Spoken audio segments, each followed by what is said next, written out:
बच्चों नमस्ते, जय माता दी। देखिए बच्चों, आपकी आज 9.1 प्रश्नावली हम समाप्त कर देंगे। इसमें केवल 2 ही क्वेश्चन बचे हैं। आपकी ऊंचाई दूरी खत्म हो जाएगी। फिर आप लोगों की मांग पर बच्चों, हम कुछ बच्चे कह रहे हैं हम वृत्तखंड पढ़ाएंगे, आपको वृत्त पढ़ाएंगे इसके बाद। ठीक है, तो देखिए आज वैसे 2 सवाल बचे हुए हैं।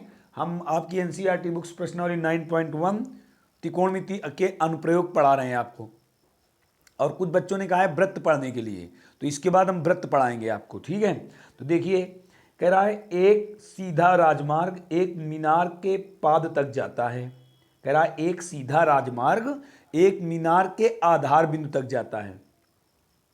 मीनार के शिखर पर खड़ा एक आदमी एक कार को 30 अंश के अवनमन कोण पर देखता है। कह रहा मीनार के शिखर पर एक आदमी खड़ा है और एक कार को अवनमन कोण 30 अंश पर देखता है, जो कि मीनार के पाद की ओर एक समान चाल से जाता है।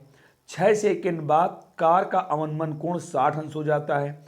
इस बिंदु से मीनार के पाद तक पहुंचने में कार द्वारा लिया गया समय ज्ञात कीजिए। देखिए बच्चों, ध्यान से देखिए आप, ये मीनार है, ये आपकी मीनार हो गई, और ये एक राजमार्ग हो गया जो मीनार के आधार तक जाता है। ठीक है, यहां मीनार के ऊपर देखिए क्वेश्चन ने कहा है मीनार के शिखर पर खड़ा एक आदमी एक कार को 30 अंश के अवनमन कोण पर देखता है। एक कार यहां है और ये अवनमन कोण 30 अंश का बन रहा है बच्चों, ये 30 अंश का अवनमन कोण बन रहा है। ये लाइन टेढ़ी हो गई है, ये 30 अंश का अवनमन कोण बन रहा है। ठीक है बच्चों, और इसके बाद क्या है, क्वेश्चन ने क्या कहा है जो कि मीनार के पाद की ओर एक समान चाल से जाता है। 6 सेकंड बाद कार का अवनमन कोण 60 अंश हो जाता है। 6 सेकंड बाद कार मान लीजिए यहां आ गई, तो अवनमन कोण कितना हुआ, ये हो गया आपका, ये अवनमन कोण हुआ 60 अंश। जब कार यहां आ गई, कार समान चाल से, कार ये है, ये कार समान चाल से मीनार के पाद की ओर आ रही है, अर्थात मीनार के आधार की ओर आ रही है। तो 6 सेकंड बाद, 6 सेकंड ने यहां तक समय लिया, उसने 6 सेकंड का। 6 सेकंड में कार ए बिंदु पर थी, ए से बी पर आ गई। ठीक है, तब अवनमन कोण 60 अंश हो गया। तो बच्चों क्या पूछा है क्वेश्चन ने, क्वेश्चन ने कहा है कि इस बिंदु से मीनार के पाद तक पहुंचने में कार द्वारा लिया गया समय ज्ञात कीजिए। हमें यह समय ज्ञात करना है, यहां तक का समय, ये समय आपको ज्ञात करना है। और ये मीनार हो गई पीसी, पीसी मीनार हो गई। अब देखिए बच्चों ध्यान से फिर क्वेश्चन समझ लीजिए। क्वेश्चन कह रहा है एक सीधा राजमार्ग, ये राजमार्ग है एबीसी, एक सीधा राजमार्ग एक मीनार के आधार तक जाता है। ये एक मीनार है, इसके आधार तक जाता है। ठीक है, कह रहा मीनार के शिखर पर खड़ा एक आदमी, एक पी आदमी खड़ा है जो मीनार के शिखर पर है, एक कार को 30 अंश के अवनमन कोण पर देखता है। एक कार जब ए बिंदु पर है तब उसकी आंख पर 30 अंश का अवनमन कोण बनता है। ठीक है, फिर जब 6 सेकंड कार चल लेती है तब उसकी आंख पर 60 अंश का अवनमन कोण बनने लगता है। ठीक है बच्चों, तो कह रहा है बताइए कि कार मीनार के पाद तक पहुंचने में कितना समय लेगी। तो बच्चों देखिए आप, मान लीजिए यहां माना कि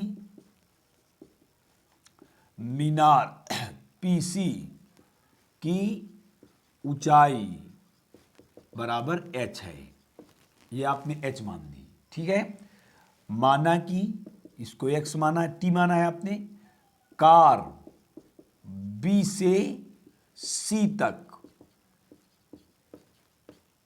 पहुंचने में 30 सेकंड लेती है, इसको t मान दिया हमने। मिनट तो नहीं दिया बच्चे, 6 सेकंड लिखा है, ठीक, कोई प्रॉब्लम नहीं। तो देखिए बच्चों, इसे आपने h माना है, ये 90 अंश का कोण है। अब देखिए आप, ये 30 अंश है, अवनमन कोण है। ये देखिए नीचे रेखा कहाँ कोण बना रही है, यहां बना रही है, तो ये 30 अंश हो जाएगा। और ये 60 अंश है, तो ये 60 अंश हो जाएगा। अब बच्चों एक एक आप लिख दीजिए, त्रिभुज, त्रिभुज पीबीसी में, त्रिभुज पीबीसी में देखिए कोण 60 अंश है, tan 60 अंश बराबर लंब बटे आधार, लंब कितना है पीसी बटे आधार कितना है बीसी, तो tan 60 का मान √3 होता है। और पीसी कितना है h है, बटे BC T माना है आपने, तो हो जाएगा T√3 बराबर AH। ये समीकरण 1 हो गया। अब दूसरा त्रिभुज लीजिए आप। दूसरा त्रिभुज क्या है? PCA में क्या है? tan 30 अंश बराबर लंब बटे आधार क्या है? AC है। तो tan 30 का मान बच्चों कितना होता है? 1/√3। PC आपका H है और AC कितना है? AC देखिए 6 + T, तो इसका तिरछा गुणा कर दीजिए आप। 6 + T बराबर √3H। ठीक है बच्चों, अब मान आपको किसका निकालना है? मान आपको T का निकालना है। तो आप क्या करोगे? समीकरण नंबर 2 इसे डाल दीजिए और लिख दीजिए समीकरण नंबर 1 से H बराबर T√3 रखने पर, रखिए आप इसमें रख दीजिए। तो 6 + T बराबर √3 × T√3, तो 6 + T बराबर 3T आ गया। तो 6 बराबर 3T - T, तो 6 बराबर 2T। 2 का इसमें गुणा इधर भाग हो जाएगा, तो 3 बराबर T आ गया। देखिए T बराबर कितना आ जाएगा? 3 सेकंड में। तो उत्तर क्या है आपका? उत्तर आ गया, आंसर आपका हुआ 3 सेकंड में। T बराबर 3 सेकंड, यही आपका आंसर हो गया। तो देखिए बच्चों, ये क्वेश्चन आपका कंप्लीट हो गया। क्वेश्चन नंबर 15 था ये। ठीक है, अब आपका लास्ट क्वेश्चन बचता है, क्वेश्चन नंबर कौन सा? 16। और इसके बाद बच्चों आपकी ये 9.1 अर्थात पूरी त्रिकोणमिति हमने खत्म कर दी है। अब इसके बाद हम आपको वृत्तखंड पढ़ाएंगे। ठीक है, अब चलते हैं बच्चों आगे। देखिए अगले क्वेश्चन में आइए आप। अगला क्वेश्चन क्या है? अगला क्वेश्चन है बच्चों, कह रहा मीनार के आधार से और एक सरल रेखा में 4 मीटर और 9 मीटर की दूरी पर दो बिंदुओं से मीनार के शिखर के उन्नयन कोण पूरक कोण है। देखिए बच्चों, यहां ध्यान देना है। कह रहा है मीनार के आधार से और एक सरल रेखा में 4 मीटर 9 मीटर की दूरी पर स्थित दो बिंदुओं से मीनार के शिखर के उन्नयन कोण पूरक कोण है। तो पूरक कोण किसे कहते हैं बच्चों? जानते हो, अभी हमने आपको पढ़ाया है। पूरक कोण पढ़ाए थे, हमने आपको पढ़ाए थे ना। जिन दो कोणों का योगफल 90 अंश होता है उन्हें कोटि पूरक या पूरक कोण कहते हैं। जिन दो कोणों का योगफल 90 अंश होता है उन्हें कोटि पूरक या पूरक कोण कहते हैं बच्चों। ठीक है, तो वही देखे इस क्वेश्चन में कहा है। कह रहा है तो मीनार की ऊंचाई ज्ञात कीजिए, सिद्ध कीजिए कि मीनार की ऊंचाई 6 मीटर है। ये लिखा हुआ है। देखिए आसान सा क्वेश्चन है। ये एक मीनार है, ये मीनार हुई। क्वेश्चन ने क्या कहा? मीनार के आधार से, ये मीनार का आधार हुआ, इसके आधार से ये एक सरल रेखा हो गई। ठीक, मीनार के आधार से एक सरल रेखा में 4 मीटर और 9 मीटर, देखिए ये दूरी आप मान लीजिए यहां से यहां तक है 4 मीटर और यहां से यहां तक है बच्चों 9 मीटर। ये 9 मीटर हो गई यहां से यहां तक। कह रहा है ये कोण कैसे हैं? ये कोण कह रहा पूरक कोण है। ये दोनों कोण पूरक कोण है। ये प्रश्न ने कहा है। ये मीनार हो गई आपकी PQ और ये AB बिंदु हो गया। ठीक, प्रश्न ने क्या कहा है? कह रहा मीनार PQ, ठीक है, की ऊंचाई आप मान दीजिए H, ये हमको निकालना है। ठीक है, कहा क्या प्रश्न ने? कहा है मीनार PQ का AB पर कोण पूरक कोण है। तो इसका अर्थ क्या हुआ बच्चों? इसका अर्थ हुआ PBQ प्लस PAQ बराबर 90 अंश। जिन दो कोणों का योगफल 90 अंश होता है उन्हें कोटि पूरक कोण कहते हैं या पूरक कोण कहते हैं। कोई आप एक कोण मान लीजिए, हम मान लें यहां माना कि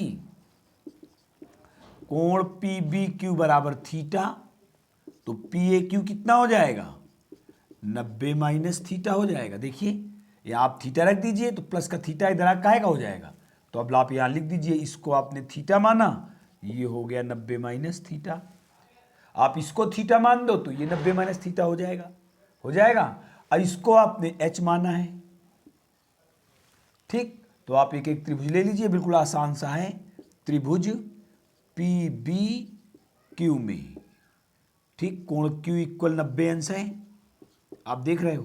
तो देखिए लंब व आधार मालूम है हमें, तो tan थीटा बराबर पी क्यू बटे बी क्यू। तो पी क्यू का मान है h और बी क्यू का मान है 4, 4 का इधर गुणा कर दोगे तो 4 tan थीटा बराबर h आ गया। ये समीकरण 1 हो गया बच्चों, हो गया। फिर इसके बाद दूसरा त्रिभुज लीजिए, त्रिभुज पी ए क्यू में कितना हो जाएगा, tan 90 माइनस थीटा बराबर पी क्यू अपान ए क्यू। तो tan 90 माइनस थीटा कितना होता है, काट थीटा, देखिए कूट पूरक है, तो पी क्यू एच अपान 9 इधर गुणा हो जाएगा, तो 9 काट थीटा बराबर एच। समीकरण नंबर 2 आ गया। अब देखिए बच्चों में एच का मान निकालना है, थीटा भी हमारा अज्ञात है, थीटा हमने माना था, थीटा भी माना था और एच भी माना था, तो एच ज्ञात करना है, थीटा नहीं ज्ञात करना। तो आप देखिए विलोपन कर सकते हो, यदि आप इनका दोनों का गुणा कर दो तो आप जानते हो tan थीटा इंटू काट थीटा बराबर 1 होता है ना, सूत्र आपको बता चुके हैं हम, tan थीटा इंटू काट थीटा बराबर 1। तो 1 और 2 का गुणा कर दो आप, 1 व 2 का गुणा, तो करिए आप, क्या हो जाएगा, 4 tan थीटा इंटू 9 काट थीटा बराबर h इंटू एच। तो हो जाएगा 36 इंटू 1, न चौको 36 tan थीटा इंटू काट थीटा बराबर 1 होता है, तो हो जाएगा एच स्क्वायर। तो 36 बराबर एच स्क्वायर, तो एच बराबर 6 मीटर। बस बच्चों यही हमें सिद्ध करना था। तो मीनार की ऊंचाई कितनी आ गई, 6 मीटर आ गई। इस प्रकार से बच्चों एक क्वेश्चन नंबर 16 भी आपका पूरा होता है। देखिए यहाँ आपका ये आंसर है, 16 नंबर क्वेश्चन आपका पूरा होता है बच्चों। और अगले टर्न से हम आपको त्रिभुज पढ़ा दें, पहले त्रिभुज से शुरुआत करेंगे और फिर वृत्तखंड में जाएंगे, जिससे आपको समझ में वृत्तखंड भी आएगा। ठीक है बच्चों, तो अब अगले टर्न पर आप वीडियो देखना, तो हम आपको त्रिभुज पढ़ाएंगे। ठीक है बच्चों, तो अब हम चलते हैं बच्चों। जय हिंद, जय भारत।